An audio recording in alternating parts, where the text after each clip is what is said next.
नमस्कार. स्वाभिमानी TV news चॅनलच्या बातमीपत्रात आपलं स्वागत. डॉक्टर बाबासाहेब आंबेडकर यांच्या जयंतीच्या पार्श्वभूमीवर पूर्णाकृती पुतळा परिसरासह जीआर रोडचं डांबरीकरण. विश्वरत्न भारतरत्न डॉक्टर बाबासाहेब आंबेडकर यांची जयंती 14 एप्रिल रोजी साजरी केली जाणार आहे. या निमित्त 13 एप्रिलपासूनच तर 14 एप्रिलच्या मध्यरात्रीपर्यंत धुळे शहरातील डॉक्टर बाबासाहेब आंबेडकर यांच्या जीआर रोडवरील पूर्णाकृती पुतळा परिसरात लाखो भीम अन्वयी अभिवादनासाठी येत असतात. या परिसरात भीम गीतांसह विविध भरगच्च कार्यक्रमाचे आयोजन केले जात असतं. या कार्यक्रमांना लाखोच्या संख्येने आंबेडकरी जनतेची उपस्थिती असते.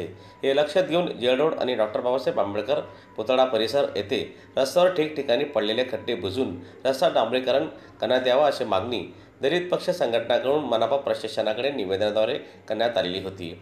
या मागणीची दखल घेऊन धुळे महानगरपालिकेने बाबासाहेबांच्या पुतळा परिसरासह जीआर रोडवर युद्ध पातळीवर डांबरीकरणाचे काम सुरू केलेले आहे.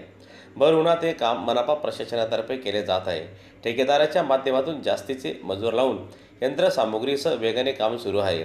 भीम अनुयायांना भीम जयंतीच्या दिवशी रस्त्याची कुठलीही अडचण निर्माण होऊ नये, चित्ररथ मिरवणुका सुरळीतपणे मार्गस्थ व्हाव्यात अशा पद्धतीने रस्त्याचं डांबरीकरण केले जात आहे.